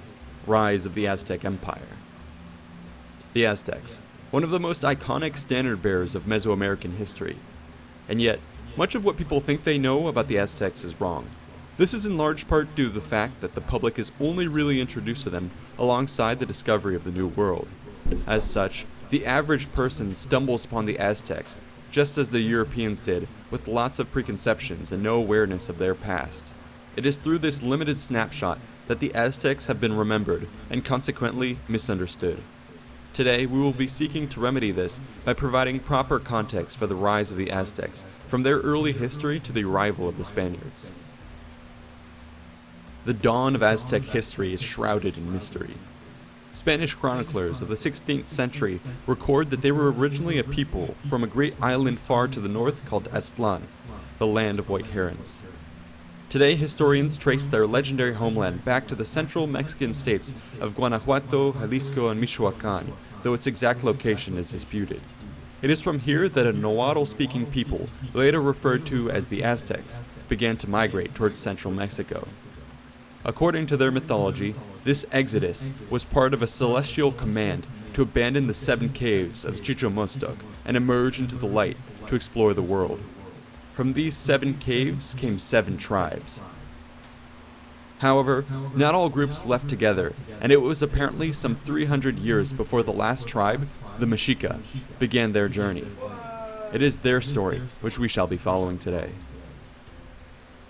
At the time, thanks for the many bits, homie. similar Thanks, buddy. migrations were 31. taking place over the course of the 10th to 12th centuries AD, driven on by environmental and societal pressures. For several decades, these semi-nomadic groups wandered across the lands, passing down a rich oral history of their journey. Along the way, the Mexica were supposedly guided by Huitzilopochtli, later identified as the god of war, who favored them above all others. As they traveled, they would rest for periods of 10 to 20 years, founding small towns before moving on again. These travels were filled with many trials and tribulations, which included starvation, rebellion, warfare, magical curses, and celestial destruction. But a dogged perseverance would see the Mexica through. They were a people on a mission. Eventually, the many migrating groups would begin to filter into the Valley of Mexico. The Mexica were amongst the last to arrive in 1285. By now, most of the land was already claimed by one people or another. The Mexica attempted to occupy territory, but were continuously forced to move on. Eventually, they managed to settle and fortify a place called Chapultepec, the Hill of Grasshoppers. However, tensions with their neighbors rose, and in response, the Mexica elected a warrior as their leader, thus marking their evolution into a militarily aggressive society. According to the Spanish chronicler Diego Duran, within 15 years, quote, a conspiracy was formed amongst the cities and neighboring towns, so that all together they would surround the Aztecs and annihilate them, not leaving one person alive. Yet thanks to a warning from their god, the Mexica actually managed to ambush the enemy army and catch the ringleader Copil. According to legend, his heart was cut out and thrown into Lake Texcoco at the behest of Huitzilopochtli. It is said that where it landed would be the future site of the capital, Tenochtitlan, in later-day Mexico City. Meanwhile, the rest of the captured warriors were ritualistically sacrificed. Unsurprisingly, this did little to temper hostilities, and bitter fighting continued with such intensity that apparently even the Mexica women and children were forced to bear arms. Eventually, despite fighting bravely, their outnumbered tribe was forced to abandon the area. Luckily, the Lord of Culhuacan allowed these refugees to settle in his territories. Unfortunately, though, they were given the land of Tizapan, a wilderness full of vipers and poisonous snakes. The Mexica took this in stride. According to Diego Duran, they became so accustomed to catching and eating these foul beasts that it soon became rare to even see one. Over time, the land became more habitable. The Mexica took up agriculture, trade, and even began to intermingle with their neighbors through marriage and alliances. Thus tranquility prevailed, and within several decades the tribe had recovered its strength. However, the god of war became impatient with this lifestyle and proclaimed that it was time for the Mexica to take up arms in pursuit of their destiny.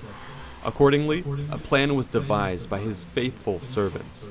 An emissary was sent to the Lord of Culhuacan to ask for the hand of his young daughter as the new queen of the Mexica and bride to Huitzilopochtli. When this request was granted, they brought her back home before summoning her father to a great feast. During the celebrations, the Lord of Culhuacan was invited to lay offerings inside the temple. But as he approached with the light of burning incense, he unveiled a most horrible sight. A Mexica priest wearing the flayed skin of his daughter. She had been ritualistically killed as a sacrificial offering to the god Huitzilopochtli, who now had his war. Seeing this, the Lord of Culhuacan flew into a rage. Vowing to utterly destroy these wicked subjects, he summoned his armies for an immediate attack. The fighting was fierce, and the Mexica were ultimately driven into the lake, where they managed to escape on hastily constructed rafts. They then hid themselves amongst the reeds on the far side of the waters. It is here, amidst the scene of great suffering and desperation, that their god, Huitzilopochtli, finally announced that they were ready to go to the Promised Land. The next night, the god appeared in the dreams of one of the Mexica priests with an announcement. He told them that upon the site where the heart of Copil had been thrown into the lake, a great prickly cactus had sprung up. Upon this cactus was an eagle, which they would find devouring a serpent. This site, the god now named Tenochtitlan. It would be here that the main group of remaining Mexica would finally plant their roots. In 1325, they founded their capital and began the next stage of their journey to empire. This pivotal moment is preserved today on the flag of modern Mexico, whose own capital is situated on the same site. Tenochtitlan was located on a series of small islands in the marshy western edges of Lake Texcoco. Though the region was controlled by other peoples, this particular area lay unclaimed, for it had meager agricultural prospects and a lack of building materials. Undaunted by these hurdles, the Mexica once again proved their resourcefulness. If at first they could not farm, they made do by hunting and gathering amongst the lake's flora and fauna. Eventually, the inhabitants of Tenochtitlan were able to begin draining some areas and filling in others, such that their islands grew more habitable. Slowly, farming was also developed in the form of agricultural terraces and impressive works of drainage and irrigation known as chinampas. This, along with lake-borne trading, allowed the Mexica to expand. Now on firmer footing, the tribe sought out a king, or Tlatoani. A council of wise men, priests, and nobles set out to find a suitable candidate of proper stature and lineage. They eventually settled on a man named Acamapichtli. His father's side was of Mexica nobility, while his mother's side was of Kalua royalty, which could trace its way back to the revered Toltecs.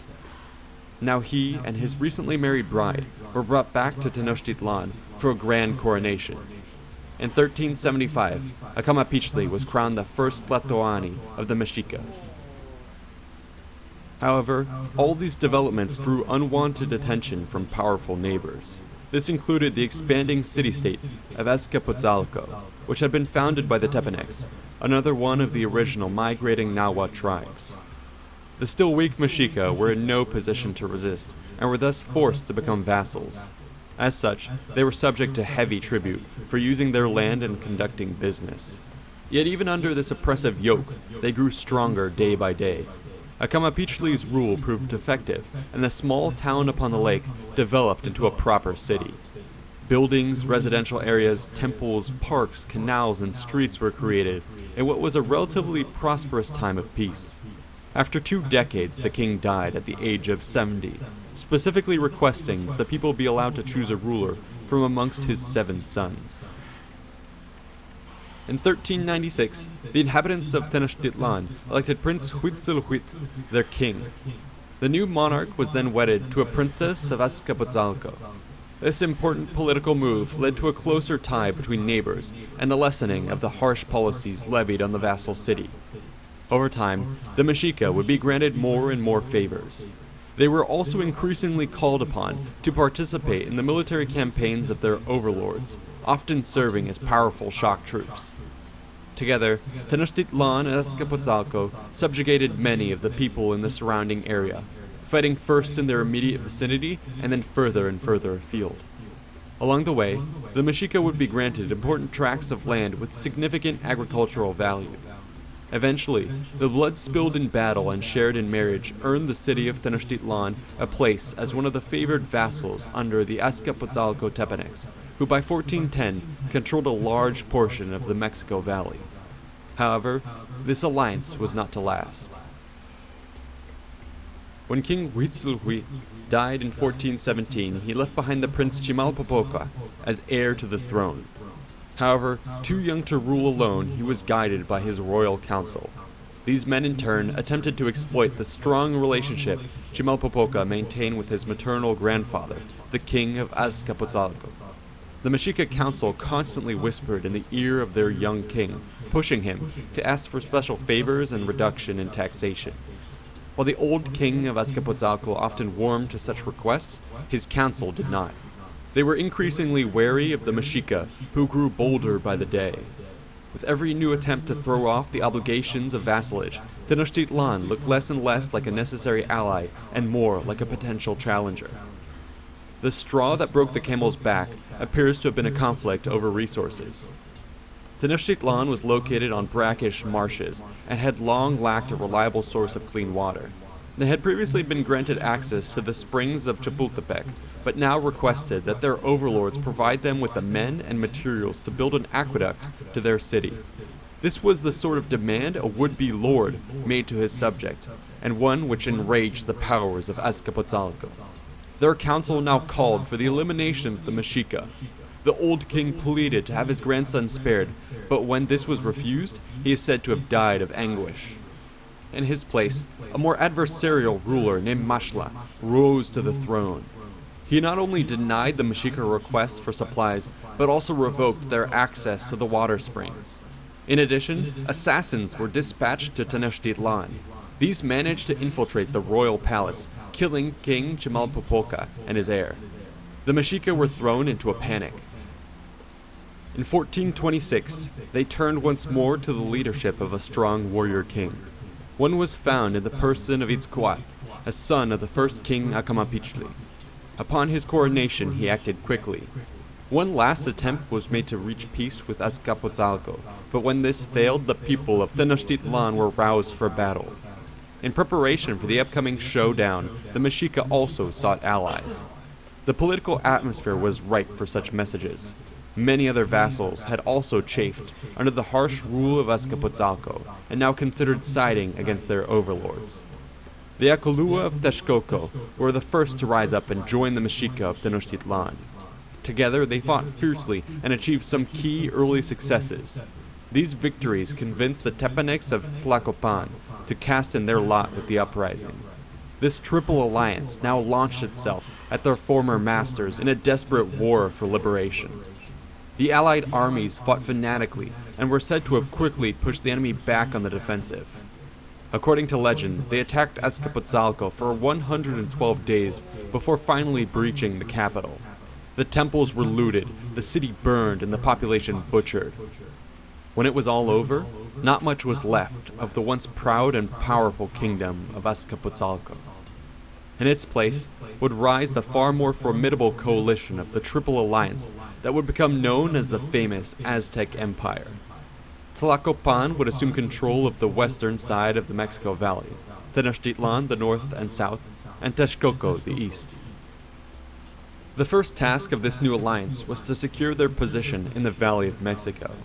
This was done through aggressive military action. Campaigns to the south were particularly important. Through these, they gained control of the region's breadbasket, the Chinampas located in the freshwater lakes of Xochimilco and Chalco. To the victors came unprecedented amounts of new land, tribute, and trade. Further expansion would largely be motivated by economic interests for acquiring more of these. To quote Michael Smith in his book on the Aztecs, the growing numbers of commoners in Tenochtitlan and other imperial capitals required ever-increasing amounts of food, cloth, and other necessities, while the nobles required exotic luxury goods to maintain their lifestyles and social positions.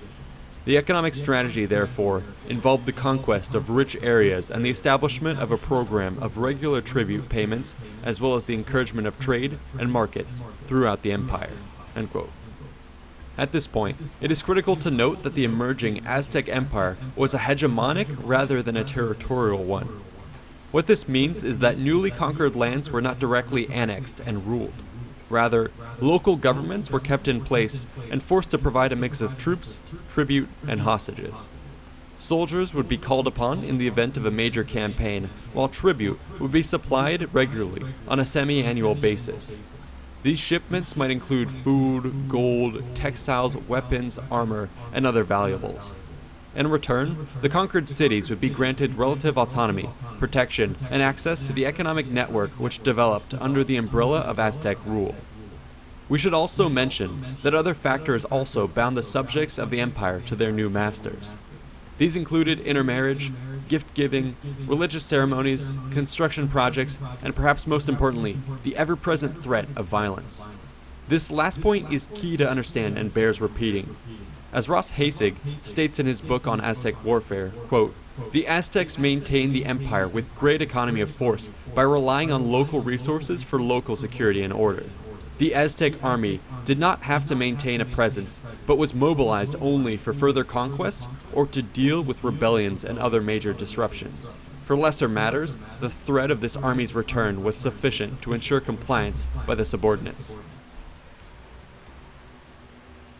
Now that we've established the nature of the Aztec Empire, we can provide an overview of the following centuries by taking a closer look at the accomplishments of its principal rulers.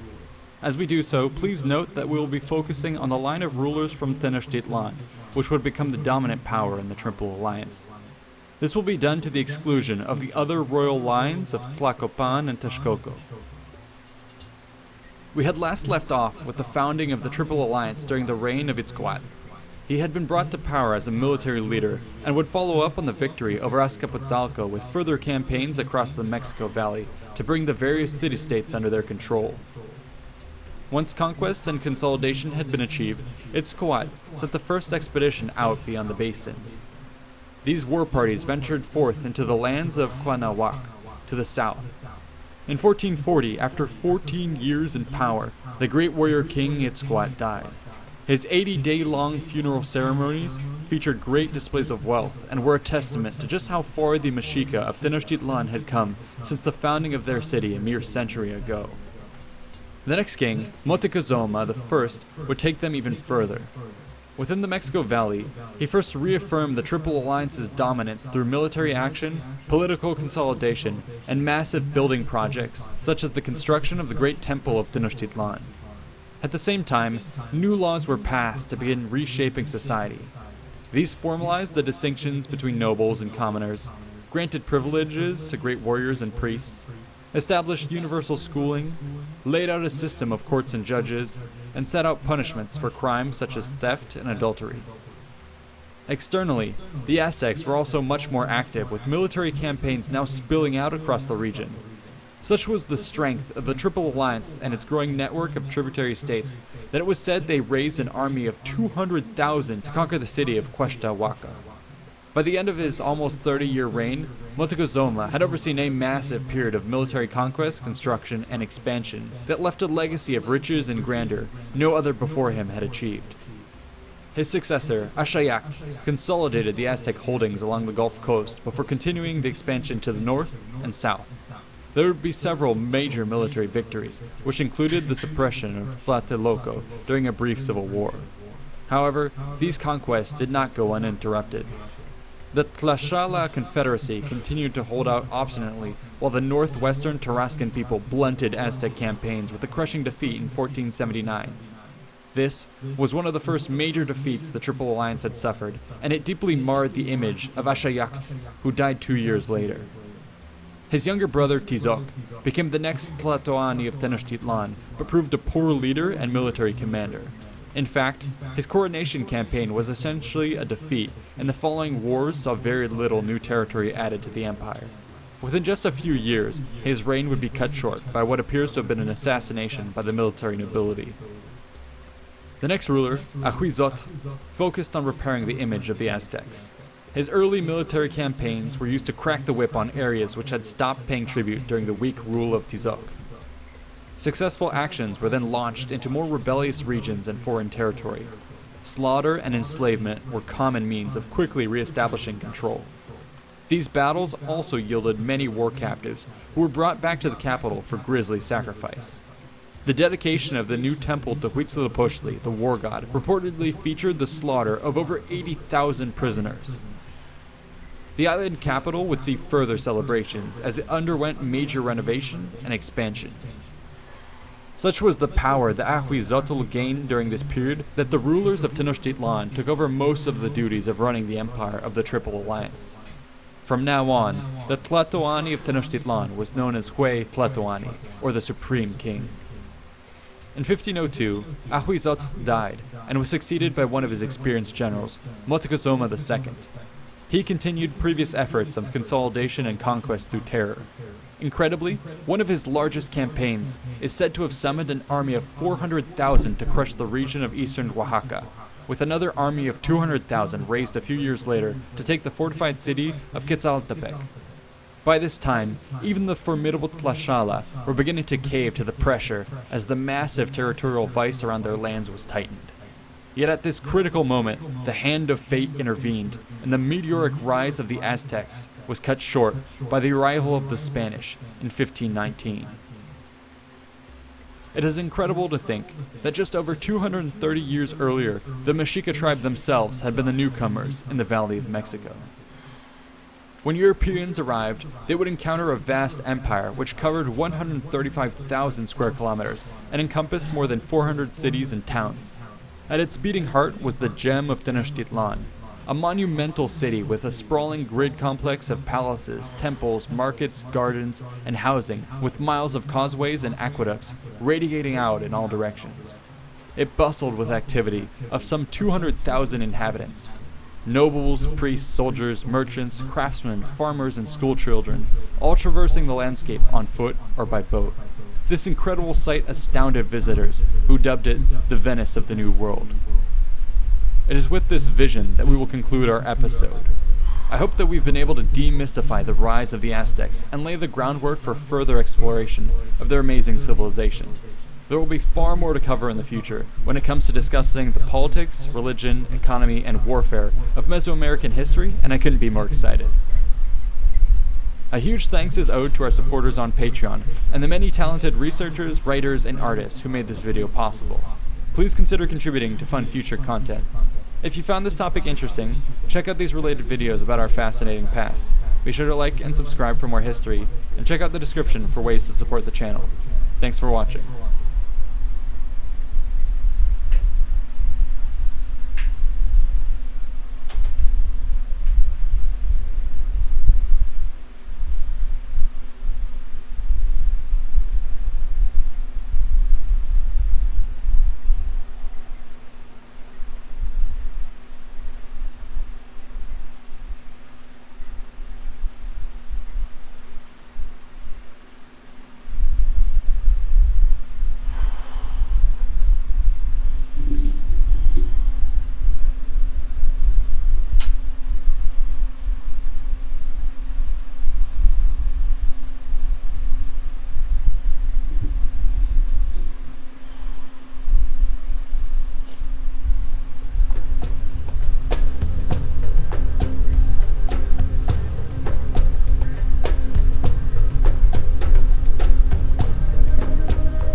Matthew Sterling had just arrived in Veracruz, Mexico for a new season of excavations at the site of Tres Zapotes.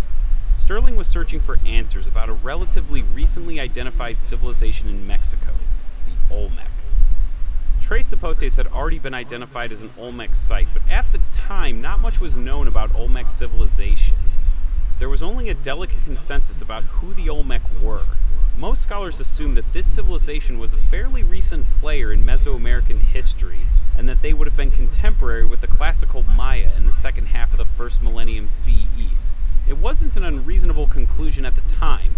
Remember, this was before carbon dating was being used in archaeology, and back then the best way to date Mesoamerican civilizations was by stratigraphy, or even better, by cataloging the dates on their monument inscriptions. Sterling, however, suspected that this civilization was much older. Unfortunately for Sterling, he had no hard proof to back up his theories. That is until one day when he chanced upon an incredible discovery, a broken Olmec stela with a partial date inscription. Although the second half of the date inscription was missing, he and his wife Marion deduced that the date on the stela was September 3rd, 32 BCE. By far the oldest written date ever recorded in Mesoamerica. When this was published, it was hailed as a great... Oh wait, actually, no. It was immediately derided by their colleagues as the incredulous result of over-enthusiastic speculation. everyone insisted that the Olmec civilization could not have been that old. Bummer.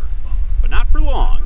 As luck would have it, the Sterlings would be vindicated in the ensuing decades by carbon dating and later by the discovery of the rest of the stela by a local farmer, which allowed archaeologists to verify the Sterlings' proposed date. They had been right all along. This discovery stunned the academic world. It proved the true antiquity of the Olmec and showed that they were the first major civilization in Mesoamerica. Last episode, we examined the Norte Chico, one of the first civilizations of the Americas. In it, we discussed how the Peruvian coast was a cradle of American civilization, and how those pre-ceramic civilizations laid important foundations for later Andean cultures. But Peru was not the only cradle in the Americas. In Mesoamerica, there was another one, on the Mexican coast. So just like we did in our last episode, let's examine the origins of Mesoamerican civilization by exploring its first great civilization. Teotihuacan. Many aspects of Yo, I might be done, man. such as calendars, I don't know. I don't really want to do and any more. Mesoamerican pantheon can be traced back to Olmec influences. And these influences were tremendous. I think I'm done. Before we can discuss the Maya, the Zapotec, the Toltecs, and the Aztecs, we need to Thanks for being examine here, the man. Olmec and their contributions to Mesoamerican civilization. Unfortunately, the Olmec left us no discernible written histories, 42 nor any oral kilometers of traditions. All that is known about the Olmec comes to us from archaeology or from the study of subsequent cultures. As much as we know about the Olmec, we are It's clueless insane, man. about some basic facts, like the I language would they spoke or skateboard what in they Miami called themselves. from In fact, the name Olmec north to comes from the south word to north, Olmen, a Nahuatl word and meaning that was a rubber. total of Rubber maybe was produced by the 15, region's 20 inhabitants kilometers as far max. back as Olmec times, all And that the way was- until European contact. That was an insane Hence the journey name. for me on a Just keep in skateboard. mind that Olmec is the name retroactively applied to them by modern scholars. It's not a name can't that believe they you would walked use the fucking themselves. Brampton, man. You walked the fucking Before Olmec Woodbridge. civilization arose, Maple, you the walked the people of fucking Mesoamerica Maple, man. had only recently begun living a sedentary lifestyle. What made Let's this see, shift happened. No way, man. possible was the domestication of showed, crops I already like streamed. gourds, squash, beans, avocados, and chilies. But above You can't all, even fit that. corn. That was like Or 6-hour as we ought to streams in refer to Miami, it, man. There, I would go maize. like 15 Maize was kilometers. first domesticated in Mexico between 7000 BCE and 6500 BCE. Fuck, I missed that And though. it I would missed it change so much. everything as it But I was love it here cultivated too, but I more missed and that more there. intensively. So important was maize to the Mesoamericans that most cultures had a maize deity in some form. On an interesting side note, maize was originally man. domesticated from the Teosinte. I think I'm gonna sign off though, buddy. I gotta. It's a testament to their agricultural Time is it, prowess 5 o'clock? that Yeah, this I gotta tiny sign off. I gotta grass go. was fashioned into one of the most Okay. important staple crops in the Thanks, world. man. Thanks for being I mean, here, just man. look how tiny those cobs are. If you aren't very impressed by maize, I'd also like to point out that the Olmec were the first civilization to have chocolate. So let's take a moment to thank the Olmecs for helping bestow chocolate on this cruel world, and then let's get back to our topic. By the beginning of the second millennium BCE, civilization was beginning to take shape. What's fascinating about the development of Mesoamerican civilization Love each is other, that take it care. occurred very late compared to other You early know. civilizations. But when it did, it blossomed with astonishing speed. Archaeologist Brian Fagan sums this up excellently. A vast Intended for chasm mature separates audiences. The thousands of farming villages scattered throughout Central America. Why am I not in 2000 surprised? BC, and the sophisticated civilizations that arose with dramatic suddenness only 1,500 years later. Nothing epitomizes that drastic change better than the rise Alright. of the Olmec. Peace out. For over 1,000 years, from 1700 You rolled it, BCE, thanks. And end of Lurkers the and first Baron, millennium everybody. BCE, See ya. the Olmec were a cultural juggernaut in Mesoamerica.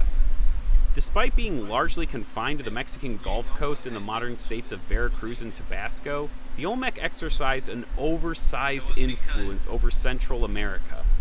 Unlike their contemporaries, the Olmec were living in large, planned urban settlements with elite residences, workshops, and rich, elaborate tombs.